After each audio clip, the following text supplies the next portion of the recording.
I love that little voice. Hey everyone, and welcome to this FEAR 2000 keynote. Thanks to Craig, and thanks also to Kaylee for joining us. I'll introduce Kaylee a little bit in a second. For those who don't know me, I'm Dr. Stephen Morgan. I'm teaching in hourly, doing the hourly thing in lots of different places, including King's College London and University of Greenwich.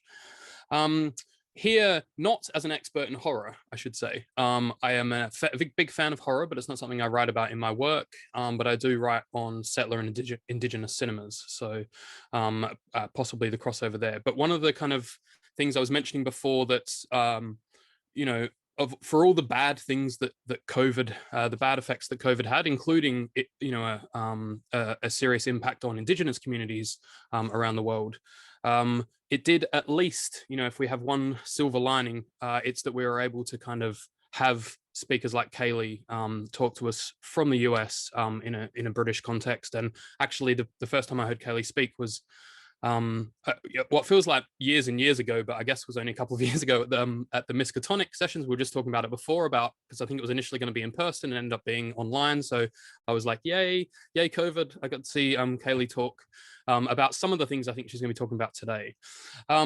Kaylee is an assistant professor of Indigenous Nation Studies at Portland State. She holds a PhD in English from the University of California, Riverside, an Indigenous feminist scholar of Oglala Lakota descent. Her work examines depictions of North American Native peoples in film and literature, with an emphasis on the genres of horror, speculative fiction, documentary, and ethnography. And her writing on Indigenous representation in contemporary media has appeared in lots of wonderful publications, including Journal of Cinema and Media Studies, Science Fiction, Film and Television, LA Review of Books, and also on vulture.com. So hopefully you're all going to have lots of questions. Hopefully this is going to provoke lots of questions, whether you are kind of like really familiar with some of these contexts or not familiar at all. And hopefully we can kind of have a really good discussion after Kaylee's paper. So without any further ado, over to you, Kaylee. Hello, thank you. So good morning here in Portland. Good evening where you all are. Before I begin, let me share my screen. I'm going to start us off with a land acknowledgement. So I want to preface my talk with a land acknowledgement and an accompanying call to action. So I am currently speaking to you from the place now known as Portland, Oregon. And I wish to honor the Indigenous people whose traditional homelands, traditional and ancestral homelands I currently work and live upon.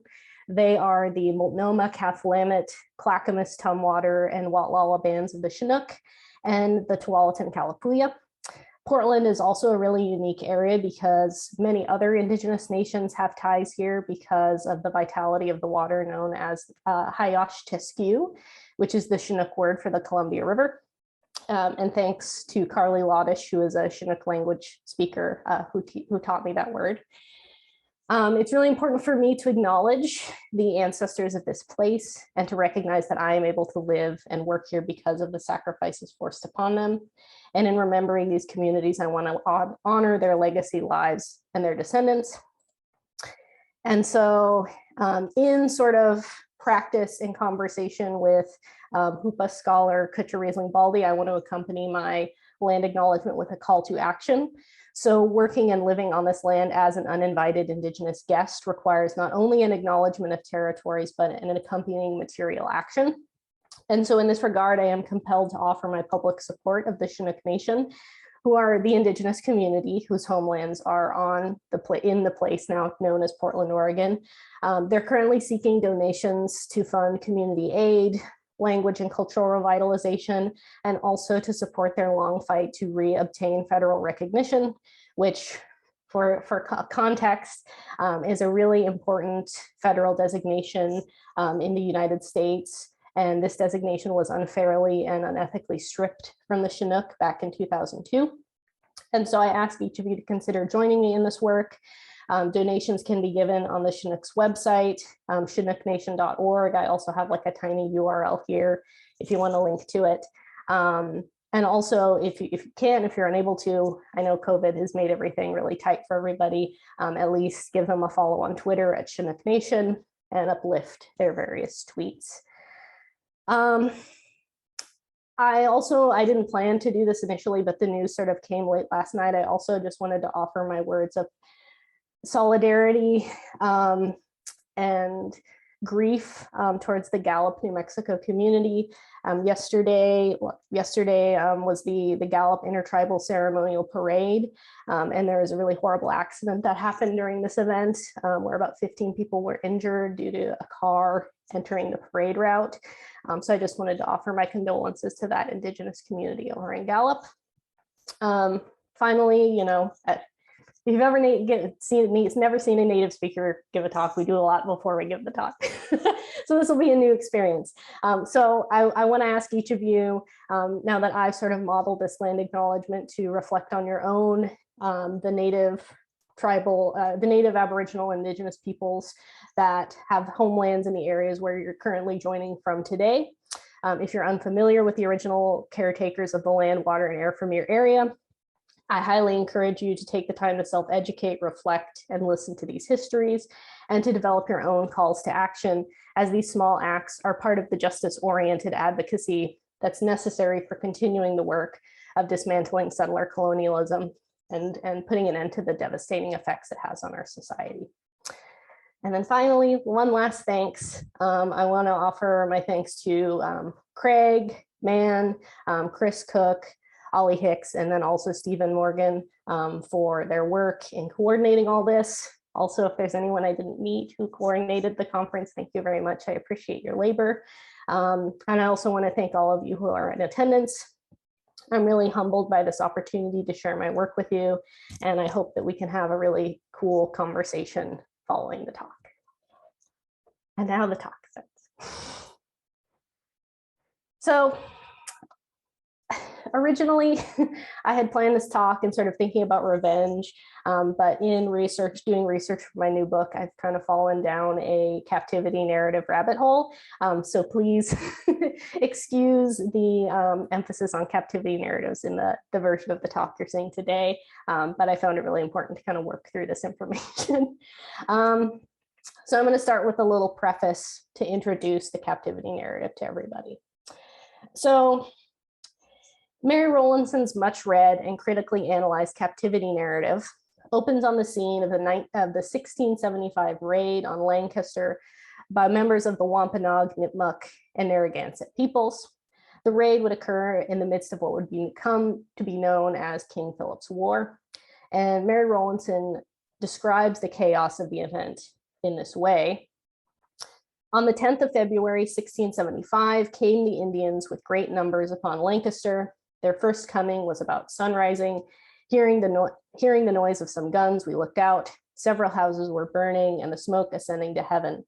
There were 5 persons taken in one house, the father and the mother and a suckling child. They knocked on the head. The other 2 they took and carried away alive.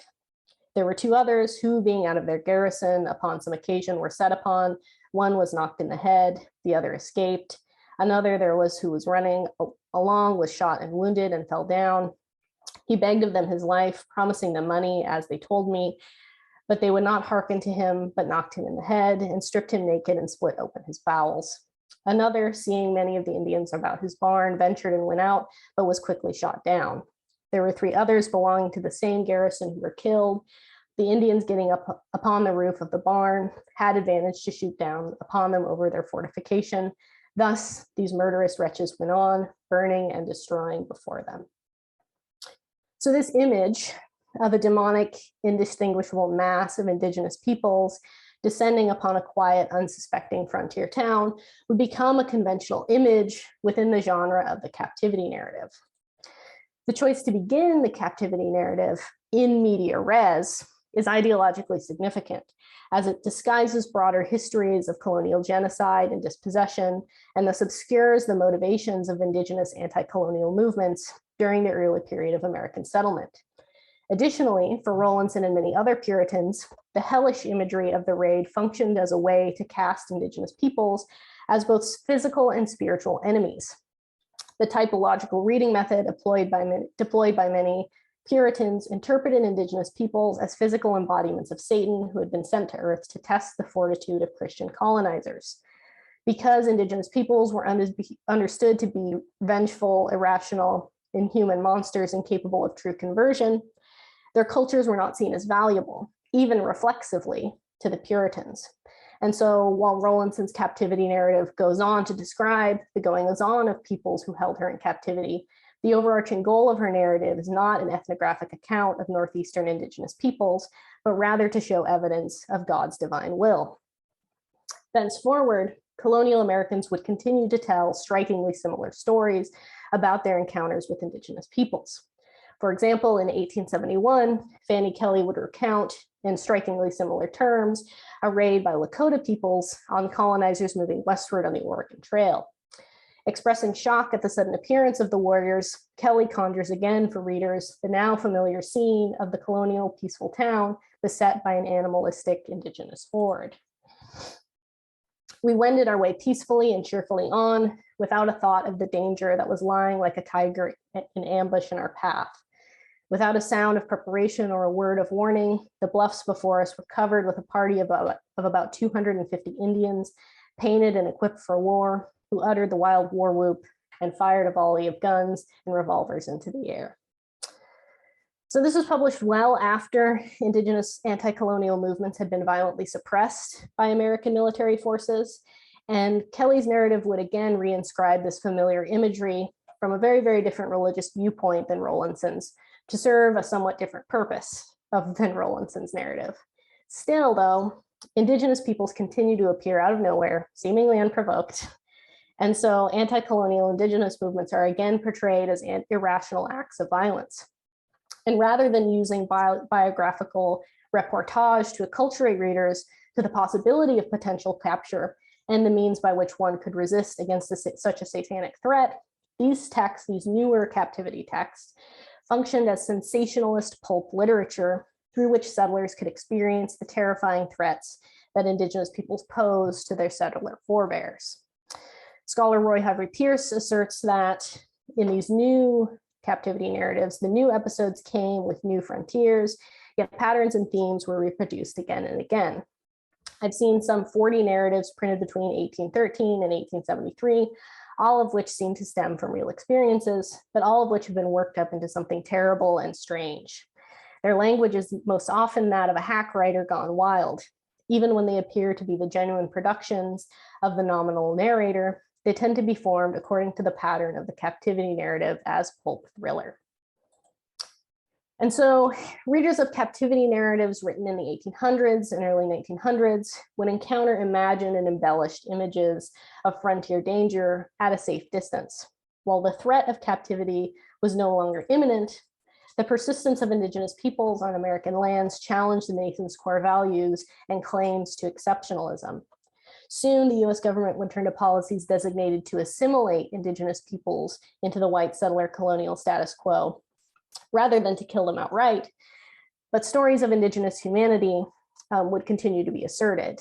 And there was an essential difference that was asserted between Indigenous and settler cultures that would continue to function as a justification for such assimilative policies. Thus, captivity narratives as a genre are structured both by repetition and by rearticulation. Before Rowlandson ever saw an Indigenous person, she already knew who they were and what they stood for. Guided by this typological reading method, Rowlandson could already read the actions and motivations of Indigenous peoples, and she encoded these assumptions within the form of her narrative. Thus, her perceptions of Indigenous peoples were largely prefigured even before she witnessed any Indigenous cultural practices herself. And those who wrote of captivity after Rowlandson, who would also include scenes of violence, cannibalism, and murder in their narratives, likewise repeated prefigured scenes of barbarity that audiences had come to expect of Indigenous others. And while different contexts and ideologies shaped these new narratives, the core assumption that Indigenous peoples were essentially inhuman managed to adhere through these repeated conventions. So whether captivity's stories themselves were true mattered little as time went on, as Pierce kind of alludes to.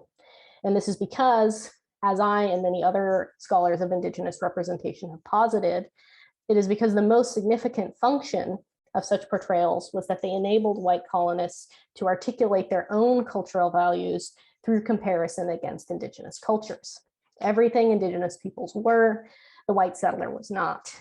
And this is the story that America has always told, and unfortunately, the story that the nation continues to tell. So this talk draws from my monograph in progress, tentatively titled The Savage Screen, Indigeneity in the Modern American Horror Film. And it's a book where I examine the representation of indigenous peoples in modern American horror cinema. And the goals of my analysis of these representations are twofold. So first, I want to explicate a kind of underlying anti-indigenous logic and aesthetic that shape many modern American horror films. And secondly, I want to develop a kind of genealogy of the narrative conventions that structure a lot of these horror films, in order to argue that these contemporary films are oftentimes utilizing the same conventions that were established and first used in early American literature, captivity stories, travel narratives, things like that. And I find the persistence of these particular narrative elements deeply troubling, as they point to a sort of ongoing broader project of the indigenous humanization, whether that be something that's sort of unconsciously perpetuated or something that's consciously perpetuated. So some of the films that I examine in the book are unabashedly anti-indigenous, while in other cases, the collisions between formal elements can also produce very incoherent and ambiguous results. For example, the two films that I'll be discussing today, The Ghost Dance and Bone Tomahawk, invite viewers to sort of feel sympathy for indigenous characters, or at least question the history of colonialism a little bit. And Bone Tomahawk even goes so far as to critique the myth of the frontier hero. But simultaneously, both of these films utilize the conventions of the captivity narrative, a genre which is fundamentally white supremacist, colonial, and anti-indigenous. And so this drives me to ask questions about the ways narrative conventions functions as powerful tools of whose familiarity and reiteration we need to sort of think about as critics, right? And while I discuss several modes of indigenous representation in the book, I talk about ghosts and monsters and absences in addition to killers. This talk, I'm going to focus specifically on the grammar of the vengeful killer, is what I'm sort of calling it, that kind of archetype. This narrative grammar of the vengeful killer in represented as a mode of representing indigenous peoples is unique, primarily because it places or sort of renders indigenous characters as material physically manifested threats. So unlike films like Poltergeist or Pet Sematary or Amityville Horror, which utilize indigenous peoples as disembodied specters who remain trapped in the past, these films that deploy the narrative of the vengeful killer tell stories where indigenous peoples exist at the same time of the happenings of the narrative, rather than being sort of ghostly revenants returned from a historic past. I want to flag, though, that although indigenous and settler characters may occupy the same time in the narrative in terms of like the temporality of the plot, this doesn't mean that indigenous peoples are seen as modern in these works. And frequently, these films that use this narrative grammar of the killer find ways to signal how indigenous characters are anachronistic, essentially pre-modern, and out of time in all senses of that phrase, both in that they're out of time and that they're anachronisms, and that they're out of time as they're sort of meant to disappear, right? And so as I move through my analyses of the two films, I'm also going to sort of pause and explain how these films utilize longstanding anti-indigenous storytelling conventions adopted from texts such as colonial literature, captivity narratives, and then also some Western stuff too. So we'll start off with Bone Tomahawk. So S. Craig Zoller's Bone Tomahawk was released in 2015, garnering attention for its synthesis of Western and horror elements, especially the film's depictions of graphic violence. And if you've seen the film, you know what scenes I am referencing. The film follows four men: Arthur O'Dwyer, played by Patrick Wilson, that guy, Sheriff Franklin, played by Kurt Russell, Chicory, played by Richard Jenkins, and John Bruder, played by Matthew Fox. who all journey out of their frontier settlement into unknown territories in order to save several townsfolk who have been taken captive by a clan of cannibal troglodytes, is what they're referred to in the movie. The film quickly situates itself in the exploitative mode during its opening sequence. In broad daylight, the characters Buddy and Purvis, two bandits, graphically slit the throats of a group of sleeping travelers and begin rifling through their belongings. That the film's first kills are enacted by two white men is a seemingly self-reflexive move. Immediately, right, the line between civilization and savagery becomes blurry because the West isn't simply a place where civilization pushes back against a savage indigenous other. The film also shows that white men do enact senseless forms of violence. So point for that, right? And quickly, this slippage between civilized and savage is played for comic effect. So after Purvis hears a voice of a group of horses approaching them, the two criminals retreat into a rocky canyon where they discover this burial ground space that's like a bunch of rock cairns adorned with a bunch of human skulls and animal skulls. Purvis expresses concern over this discovery, imploring Buddy to turn back, to which Buddy responds that superstitions ain't the concern of a civilized man, and then immediately uses his pistol to scratch his crotch and then spits on the burial ground, right? So they're like joking at the sort of hilarity of the ineptitude of these characters, right? And it's worth pausing to note that the film's connections to the horror and exploitation genres are also expressed through casting choices. So Buddy is played by exploitation horror mainstay Sid Haig, and David Arquette, who many of us know for his role as the police officer Dewey Riley in the Scream series, plays the part of Purvis. The film's cold open sets into motion both the rest of the narrative events, events of the story.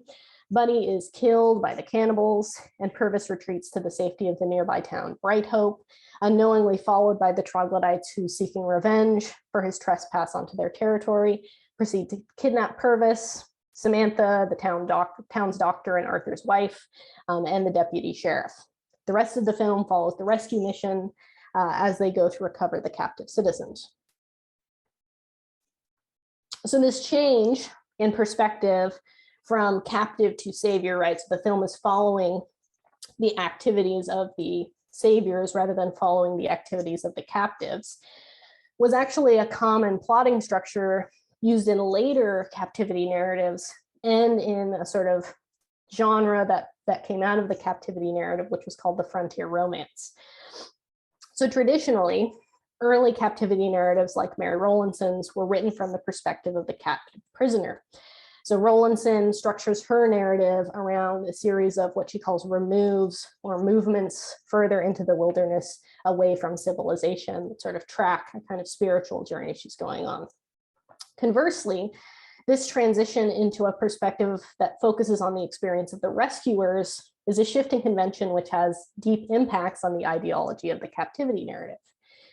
So by focusing narrative action on the rescuers rather than the captive, what ends up happening is that there's little to no depiction of indigenous peoples, right? You don't see a sort of slice of life representation of indigenous peoples anymore. This is the case in Bone Tomahawk, where for the majority of the narrative, indigenous characters are actually mostly absent. When I describe the film to people who haven't seen it, I'm like, there's like an hour and a half of not a lot happening, and then about 15 minutes of a lot of things happening. And that first hour and a half is mostly just following the four white settler characters. Shifting the perspective in captivity narratives to white heroes meant that indigenous characters were even more singularly defined by their participation in acts of torture, violence, and cannibalism, thus further alienating and silencing indigenous voices and defining indigeneity singularly through its fundamental antagonism to modernity and civilization. So any sort of other information that you might, questionable information you might receive from a captivity narrative, that's sort of absent when the shift in narrative structure happens later on in the history of the genre. So despite all of these foremen's best efforts to act heroically, all of the frontiersman characters in the film are ultimately either incompetent or negligent in some way. It's kind of a trend that gets established in the cold open with the Buddy and Purvis characters. And this is actually the crux of the film's critique of frontier culture. So when we're introduced to the film's hero, Arthur, for example, we're told that his leg injury was incurred while he was trying to repair his roof during a severe storm, ignoring the protests of his wife, Samantha. John Bruder, who is the film's sort of Indian hater character, which that's actually an archetype that also dates back to a lot of these really old narratives. I can talk about it in Q&A if you want. He claims he's, killed hundreds of indigenous peoples, including women and children. But in the narrative as it unfolds, he's actually pretty quickly and unceremoniously bested by the cannibals. Chicory, who is the town's backup deputy, is a kind of fool character and is the source of a lot of really humorous ramblings throughout the story. And then I think it's really significant too to talk about the choice to cast Kurt Russell in this film in the role of Sheriff Franklin, only to have him brutally tortured and killed off screen. And I think this is really significant given this actor's tendency to be cast in sort of hyper masculine heroic roles. And so in the end, what the West that Bone Tomahawk portrays is not one filled with strong, confident frontiersmen who, in the words of Frederick Jackson Turner, transform the wilderness, but instead they are by and large bested by their indigenous opponents. In this way, Bone Tomahawk could be situated in the history of the kind of self-reflexive Western, especially in relationship to John Ford's iconic film, The Searchers. The Searchers, often considered John Ford's masterpiece, is frequently praised for its critique of the very kind of Western masculinity, which Ford made famous through his multiple collaborations with John Wayne. And so for folks who haven't seen The Searchers, John Wayne's character Ethan Edwards is shown transgressing the lines of civilization when, against the wishes of his colleagues, desecrates the dead body of a Comanche warrior by shooting out the corpse's eyes. Later, he scalps the film's antagonist, Scar. And although the setup for the plot is that Ethan's niece has been taken captive, right? So it's another captivity narrative that follows the rescuers.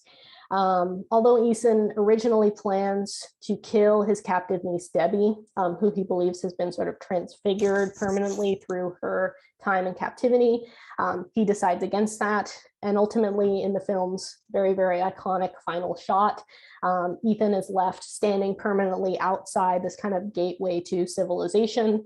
And therefore, he's kind of figured as a kind of remnant of a past that, the community has left him out, but he's also sort of worked to defend this very community that's sort of now leaving him in the past. So I mentioned the sort of Indian hater archetype that's in a lot of frontier romances and captivity narratives and Westerns. That's one way that the character of Ethan in The Searchers is linked to a character like John Bruder in Bone Tomahawk. In both cases, their morality has been compromised for a desire for revenge, which is a characteristic we have to remember is really, really deeply linked to indigeneity in these genres.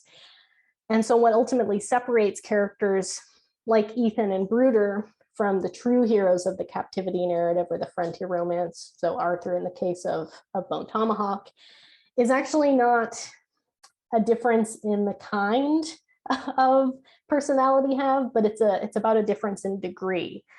So for example, in Bone Tomahawk, Arthur goes on to kill many of the indigenous characters, but what makes his actions heroic and sort of makes it so that the audience can identify with him is that he's doing it out of this desire to save his wife, right?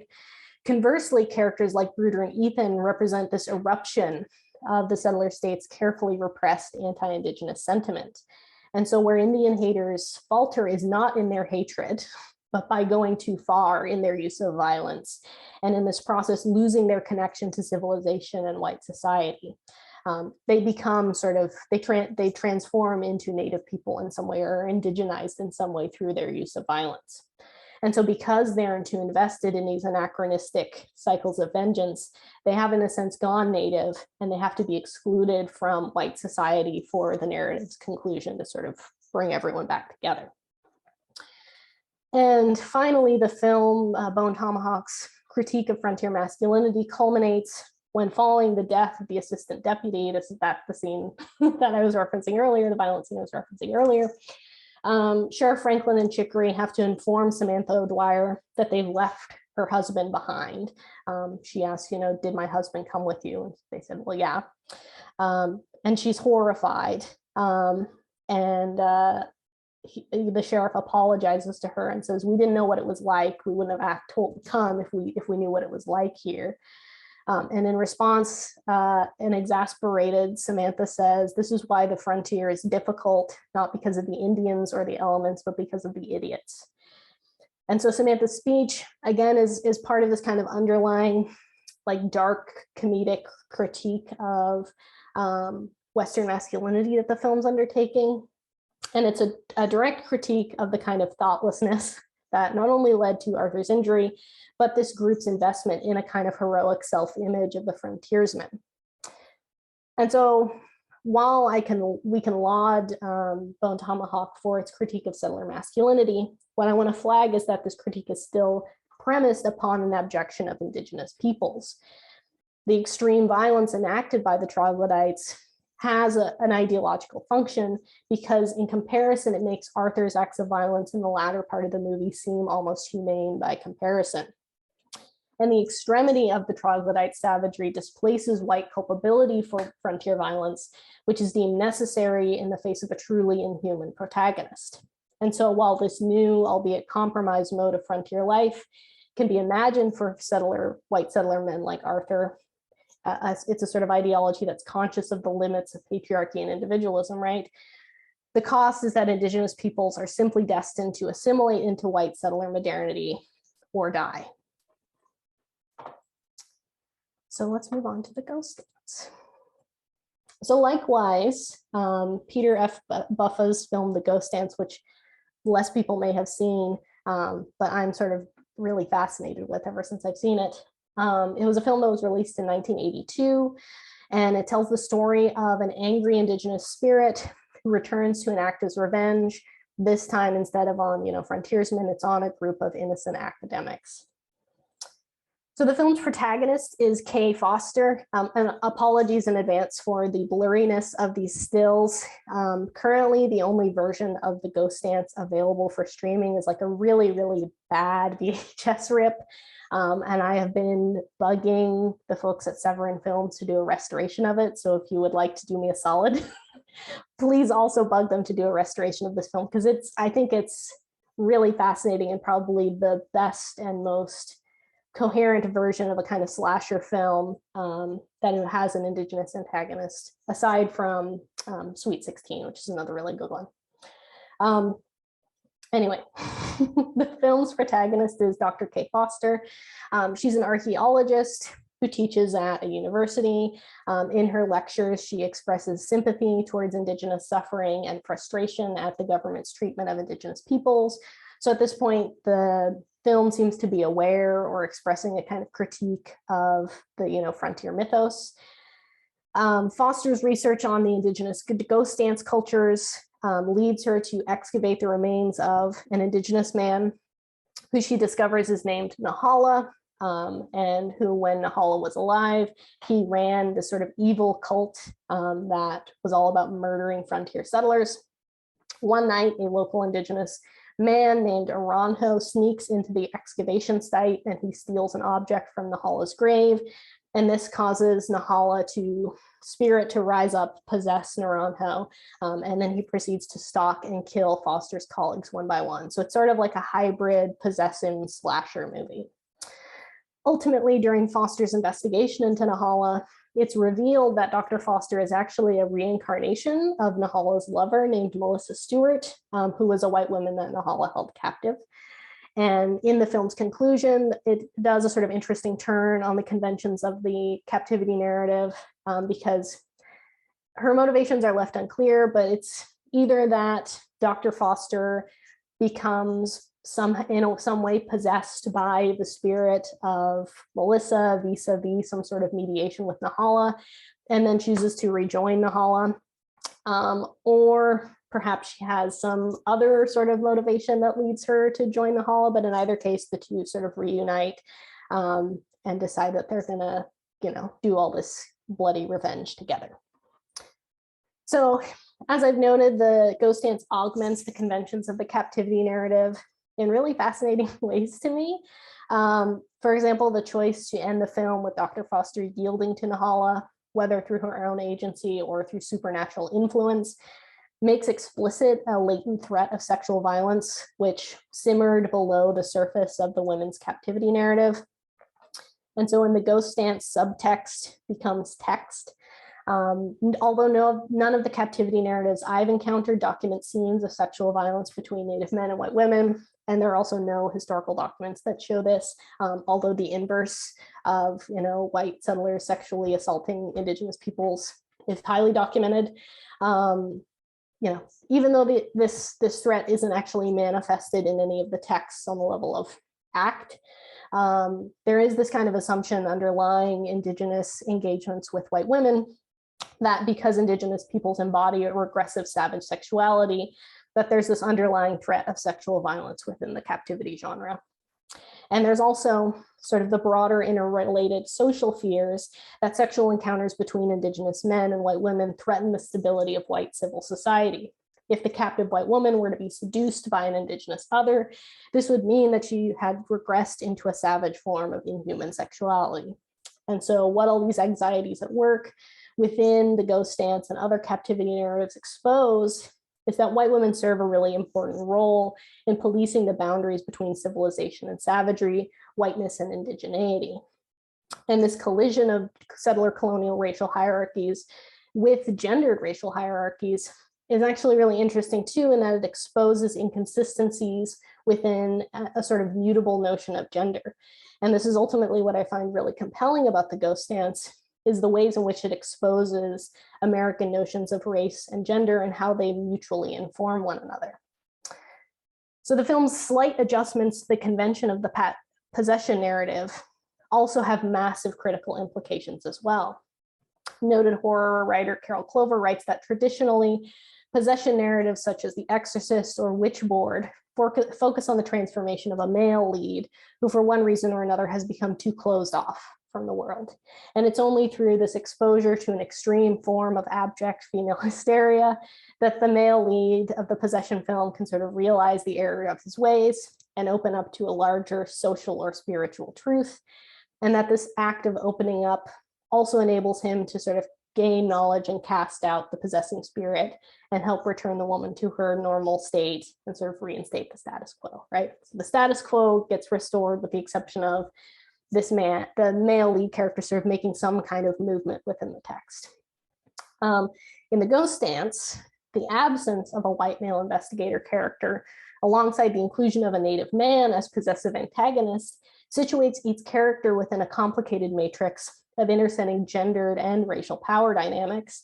And again, I find this film really fascinating in the way that it exposes ruptures in colonial power hierarchies while trying to sort of think its way through these kinds of character antagonisms that it's set up. So a key way that the characters of Nahala and Foster are linked in the film's visual economy is through their subjection to an objectifying gaze. Over the course of the film, and again, sorry for the blurry stills, it becomes clear that Nahala can exert power over Foster through his gaze, and that this is how he eventually becomes able to captivate her. In one sequence, Foster sits at home, in her home, looking out the window in the woods, and in a deployment of the camera as monster first-person perspective shot, the camera cuts to the exterior of the home, and we briefly occupy the position of Nahala, who's gazing into the window to look at Foster in silhouette. Within the horror genre conventions, such an eye camera shot is designed to show that Foster is sort of disempowered by the monster's male gaze, and thus she's becoming susceptible to the violence of the monster. And when Nahala and Dr. Foster's gazes meet, the sounds of loud drumming take over the soundtrack, and Foster, who maybe has been transformed in some way into her past self, Melissa perhaps, is shown like wielding a knife. And so when she turns away and the look is broken, Nahala appears to lose possession of her. And thus, when subjected to a controlling male gaze, Dr. Foster is shown to yield and loses control of her faculties. Yet, while Nahala is empowered through his gender position, he is disempowered by his racial position. And I think this is really important because it exposes how the film is concealing acts of violence committed by colonial agents. As we saw in Bone Tomahawk, the physical violence enacted by the troglodytes helps to mediate Arthur's culpability in frontier violence. And in the same way, Nahala's murders seek to paper over the invasive violence of extractive anthropological science.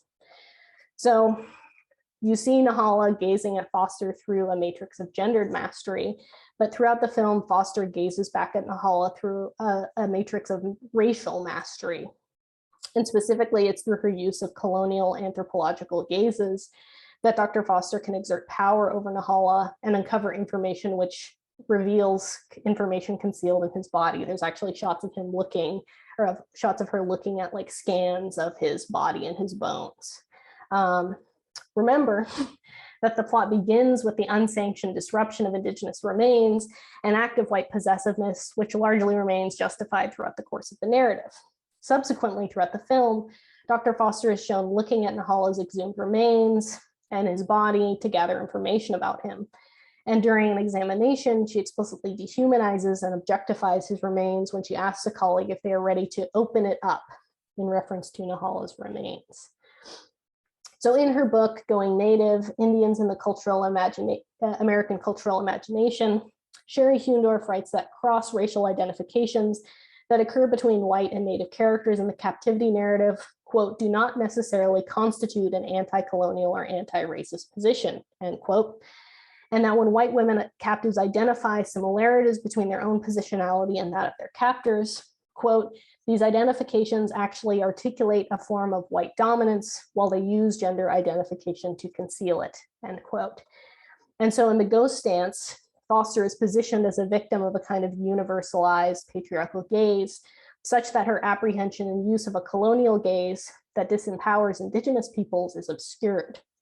And so just as Mary Rowlandson, back to the beginning, used a Puritan typology to read the bodies of Indigenous peoples and rewrite them as senseless agents of Satan, Foster uses an objectifying anthropological gaze to render, oh no, I lost my spot, to render Nahala's remains the possession of white science. In this way, both Foster and Rowlandson are able to overstep gendered boundaries and exert power over Indigenous men because they utilize and buttress colonial hierarchies of knowledge production. And once again, the extremity of Indigenous violence is used to paper over colonial structures of dispossession. And so what The Ghost Dance shows, as does Bone Tomahawk, is that the settler state may use violence when it is necessary to maintain important boundaries, whereas Indigenous resistance is always already excessive, illogical, and fundamentally inhuman. So concluding remarks, in both Bone Tomahawk and The Ghost Dance, our protagonists are good, sympathetic people whose lives are terribly transformed through contact with Indigenous peoples. Centuries after Mary Rowlandson wrote the first widely published captivity narrative, filmmakers find themselves returning to the scene of Indian captivity in their texts with the intent of exposing the mythology of the American West. The Ghost Dance rewrites the conclusion of the captivity trope, letting the captive white woman and Indigenous man get their revenge on a colonial society which has deeply wronged them and made their love forbidden, whereas Bone Tomahawk seeks to deconstruct the myth of the frontier hero, showing that it was through compassion, perhaps sheer luck, that homesteaders survived the horrible conditions of the prairies. Yet both stories cast the protagonists as hapless victims of Indigenous savagery, obscuring their participation in processes of dispossession and genocide. The colonizer becomes the victim of Indigenous revenge rather than the perpetrator of colonial violence. And the colonizer character experiences some transformational knowledge in these interactions, for example, insight into the human condition, access to power that they didn't have before, right? Whereas Indigenous peoples rarely live through these events. And so in short, these films invent an Indigenous other to serve the needs of the colonial imaginary. So why do we keep creating, circulating, and consuming captivity stories, even when many people in the United States and other places assert their sympathy towards Indigenous peoples? I don't doubt that the writers of both Bone Tomahawk and The Ghost Dance are sincerely troubled by America's colonial history, but they nonetheless produced films which ideologically buttress the settler colonial project and justify Euro-American conquest of Indigenous nations. This conquest manifests through the production of such works, which take possession of Indigenous characters and stories, making them the property of the colonial imaginary. The assumption that Indigenous peoples can serve as fodder for white philosophical thought experiments is, I argue, a logical extension of white Indigenous peoples, of white colonial society assumed access to Indigenous lands. Settler colonialism seeks to dispossess Indigenous peoples, not just materially, but imaginatively, and the films like the ones I've discussed today do that work. So I want to end by stating how important I think it is that scholars of American horror films begin to think about cinematic works as existing within an ongoing context of settler colonialism. Per the off-cited work of Australian settler scholar Patrick Wolfe, settler colonialism is, quote, a structure, not an event, end quote. And so this means that settler colonialism did not end once the frontier ceased to exist, but that we continue to inhabit a world where the settler colonial imaginary continues to structure. In the United States, the settler state is an active, powerful form, which shapes not only how we understand the past, but also structures the present conditions of Indigenous peoples and non-Indigenous peoples alike. And Indigenous peoples continue to struggle to assert their sovereignty under conditions of ongoing genocide and dispossession. Captivity, if horror is to become a site of liberatory possibility, as we've seen with Indigenous reinscriptions of stuff like the captivity narrative, it's really essential that we are attentive to what conventions are being replicated across texts and for what purposes. So long as the popular imaginary insists upon repeating stories that obscure colonialism's institutionalized systems of power, we will all continue to remain captive. Thank you.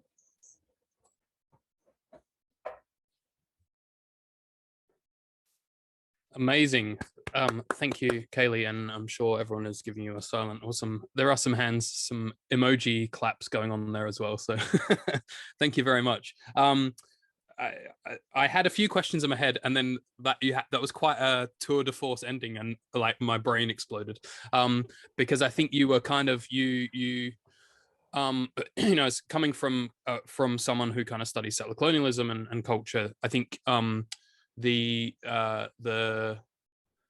kind of hammered all those nails in at the end there really well. I loved it. And now I'm kind of like, I've got all these kind of phrases that you use kind of floating around my head. But please, people do put your questions in the chat. And let me know whether you're happy for me to ask them or if you want to come on and ask them yourself. So you've got a few thank yous in there. I see a question from Craig, but keep those questions rolling in, and I'll jump to yours in a sec, Craig. I wanted to kind of use chair's privilege to kind of, I guess maybe pull some of those things together in terms of, I really love that kind of phrase of, as you say, the kind of ideological buttressing of these kind of things, and the way in which so many of this I'm gonna jump straight into the kind of theory actually, because what I'm interested in is how some of these things, particularly these types of narratives that are trying to be kind of sympathetic, you will be familiar, but perhaps other people won't, with Tuck and Yang's kind of phrase, settler moves to innocence, which is this idea that there is a kind of like a type of kind of well-meaning kind of liberal, sometimes neoliberal kind of like settler action, which is to kind of trying to placate things but not actually change anything. And I'm wondering whether you could talk a bit more about I guess the thing I'm interested in particular is this kind of Indian hater character, because I think what's really interesting is that, and certainly I know this from my work on Australian cinema, that those characters are there in some ways. They're often there purely to set up the good white characters. They're there to kind of to make sure that that it's the kind of classic kind of British Empire bad apple kind of argument that on the whole it was okay, but there was just a few bad apples. So I'm trying to formulate that into a question. I guess the question is what is the function of that kind of overall structure? Do you think it's changing? We've had a couple of films in the last few years that are using kind of Indigenous ideas, some well, some not so well, and obviously we've got a new kind of batch of Indigenous filmmakers telling their own stories and using horror in really interesting ways. So do you think these things are changing, I suppose is the question. I mean, I think in terms of like settler produced films, I don't see as much of a significant change. And I think that's why I'm really fascinated by these films that like The Ghost Dance and Bone Tomahawk, or Prophecy, which is a film I've written about before, where it seems like the director really, really genuinely wanted to posit some sort of significant critique of settler colonialism or the frontier or whatever. But that there's just something that never quite clicks, or that there are certain assumptions about the world that go in question that I think then the rest of the stuff doesn't shift. And so part of me is wondering,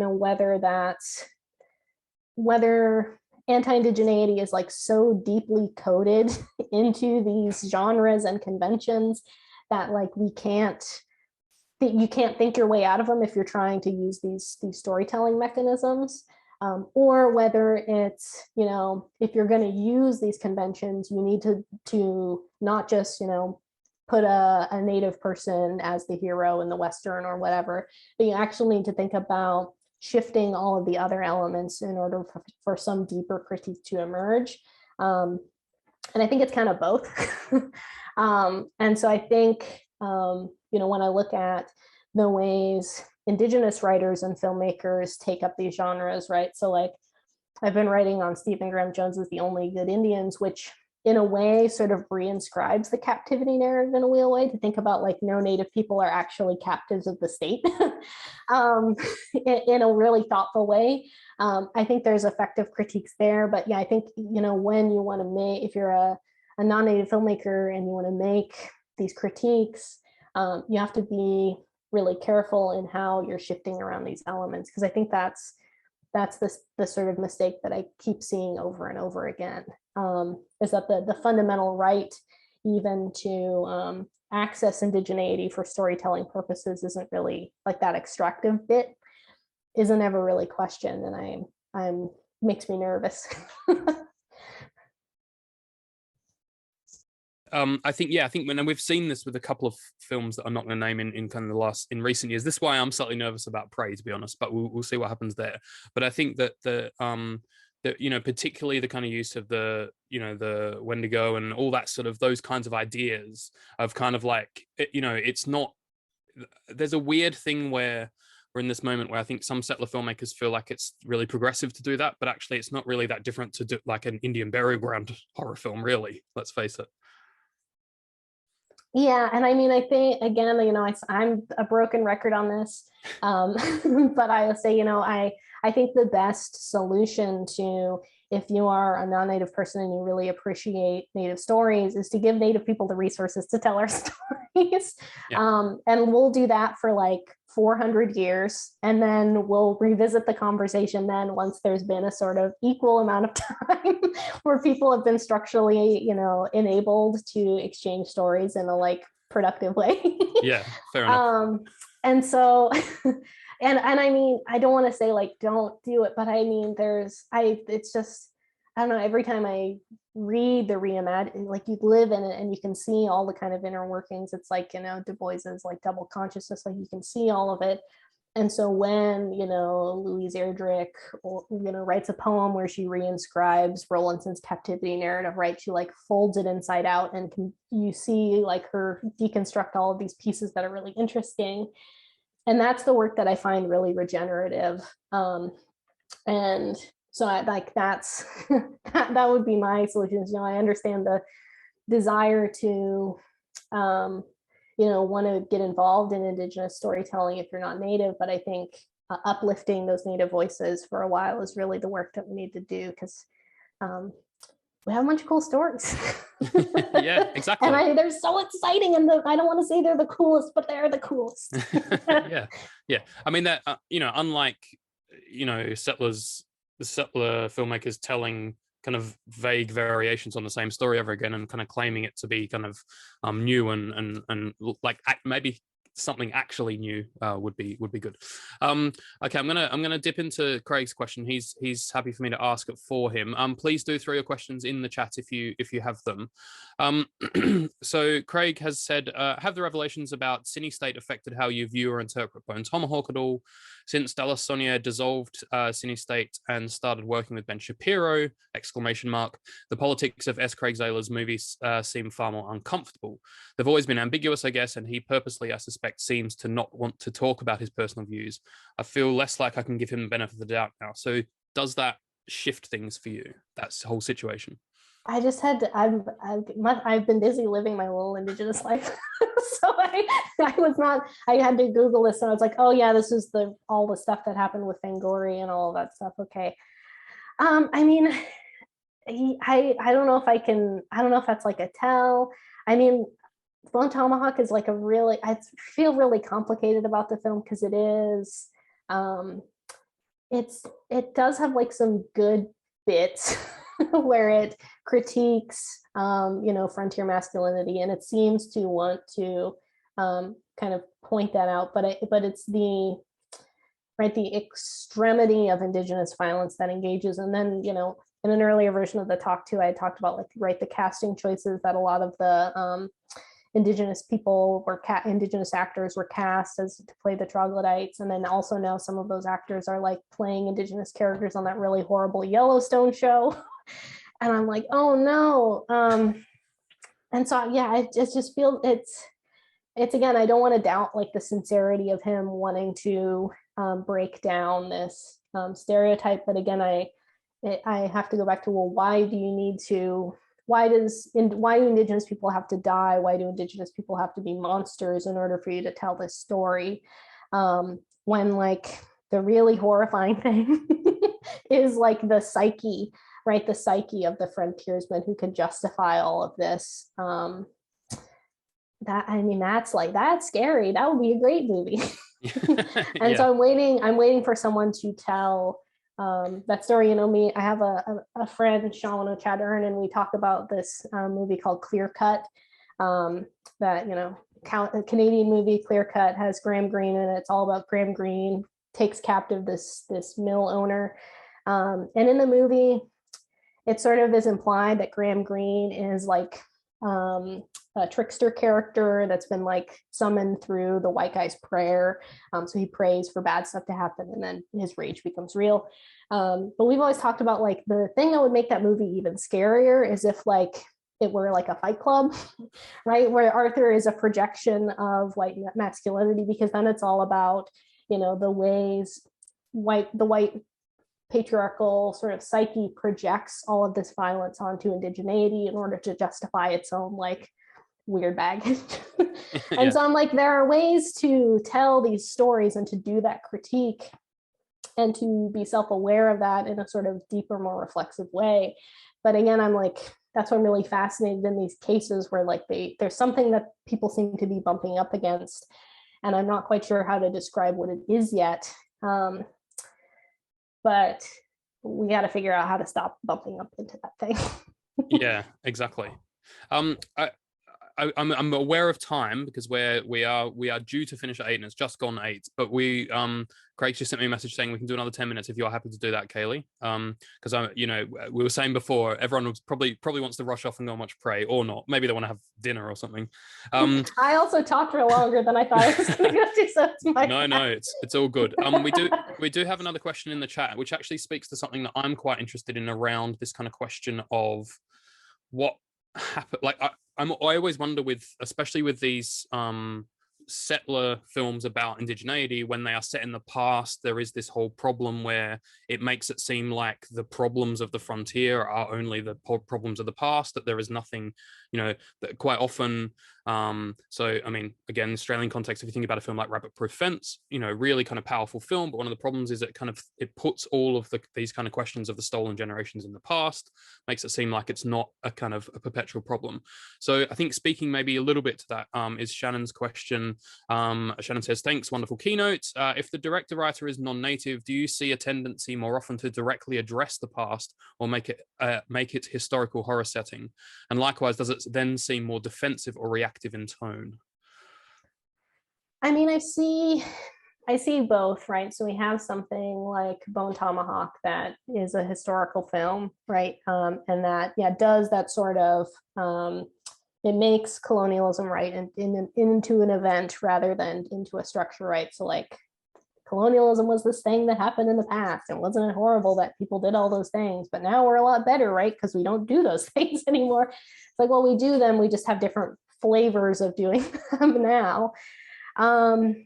But then we also have a recent film like Antlers, right, that has a contemporary and Indigenous setting, but that codes Indigenous peoples as objects of the past through a kind of anachronistic relationship to stories. And so I think that's, again, one of those things that we bump up against, right, that there seems to be an impasse in sort of thinking through how to encode Indigenous peoples as contemporaries, or how to contextualize Indigenous life with kind of broader context, right? And to Mary Rowlandson's credit, I like to dunk on her so much. She does contextualize, right, in her captivity narrative, contextualize Indigenous life and talks about systems of exchange and food and all of these things that you can see. But yeah, ultimately her observations don't matter because she's trying to do something else. And so I think it may be connected to maybe this is a generous reading, like a lack of knowledge, right, around sort of larger Indigenous context, right? So Mary Rowlandson's narrative, captivity narrative, changes dramatically. For, you know, if she renders it in media res, suddenly Indigenous peoples attacked, without the context of basically up until the moment that King Philip's War breaks out, Puritans were holding Indigenous people captives in basically proto missions around their territories, right? So, and there's a sort of lack of awareness of this sort of mutual use of captivity in the narrative.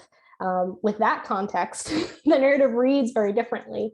Or if you were to write a story that talked about those competing institutions of captivity, there would be something interesting that you could take out of that.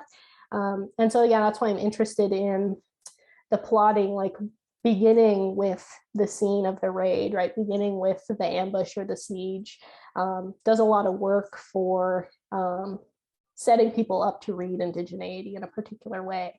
And so I think, yes, historical contextualization is helpful, but I think there's, again, it's the other problem is just sort of the tendency for Indigenous peoples to appear as plot mechanisms for the home improvement of settler characters, right? Like this psychological home improvement project, right? And so I think, again, those are, it's hard to explain how to write your way out of it other than to just say, like, go read Native literature and see in films and see how that happens.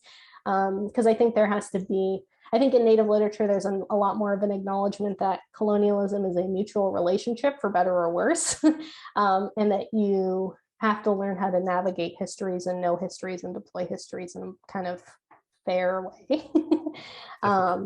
So. Yeah. We're almost out of time, so I'm gonna ask this another question from Craig. Oh, hang on, sorry, Shannon's just come back in. Yes, thank you. It does seem to utilize select history to separate the past from the present, or say there are no long-term consequences for colonialism, or that it's over. Yeah. So again, like you say, structures it as an event, not as a structure. Yeah, so we are just about out of time. I was going to kind of maybe see if Kaylee wants to tell us a bit more about her book, but I'll give her the option to either do that or to answer Craig's question, which is, I guess, to kind of shift some of the stuff that you were talking about and kind of go back to some of the stuff that we mentioned earlier about whether there are particular Indigenous horror films or genre filmmakers that you recommend people check out. I guess I'll start there, and then if I have time, we'll talk about the book. Is the book's mostly going to get written this spring. Hopefully, fingers crossed, I got a grant to do it, and so to take some time off to write. So the short version is it's looking at 4 sort of grammars of representation of indigeneity in horror films. So we have the killer, we have creatureliness, we have spectrality, and then we also have absences. So I have a running list of, I called it films that are about Indians that don't seem to be about Indians. Yeah.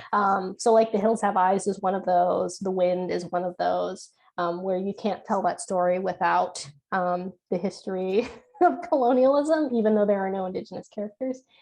So it's the book. It'll hopefully next fall I'll have fall 2023. I'll have more ideas. Happy news. Yeah, Indigenous filmmakers, genre filmmakers that I would check out. You know, Jeff Barnaby's work, Rhymes from Ghouls, is sort of the film that initiated my work into Indigenous genre filmmaking. Let's see, Ruben Martell's movie, Don't Say Its Name, which Ruben gave a thumbs up to Prey, which I am taking as a good Right, sign. okay. Yeah. Who else? TJ Cuthand. He's a trans Indigenous filmmaker. He has a couple short horror films that are really, really wonderful. And then in terms of literature, there's Stephen Graham Jones, there's Shane Hawk, who has a really wonderful collection. There is I just got emailed a collection from, let me find it here. Andrea L. Rogers. She has this collection called Man-Made Monsters. She's a Cherokee writer. I'm reading through that. Cherie Dimeline's work is great. I just read a really wonderful book. I think her name's Anne Marie Walters, called Ghost Singer. Lewis Owens's Bone Game. There's a lot of literature that's out there, and I really hope people start, funding Indigenous-led projects, because even if we just start with like the literature and horror that's been written, we have so many movies that we could adapt. Mm-hmm. And I'm really looking forward to the day that we can have, like a Stephen Graham Jones adaptation on screen, because it will kick ass and we will all be so excited. Definitely. So. Yes, I can't wait to see the film of The Only Good Indian. Yes. All right, well, that's all we've got time for. Thank you, everyone, for your questions, and join me again in thanking Kaylee. Thanks, everyone. And if you want to kind of hear more of these excellent ideas, do follow Kaylee on Twitter. It's always good value. But yes, thank you, everyone, and have a good evening.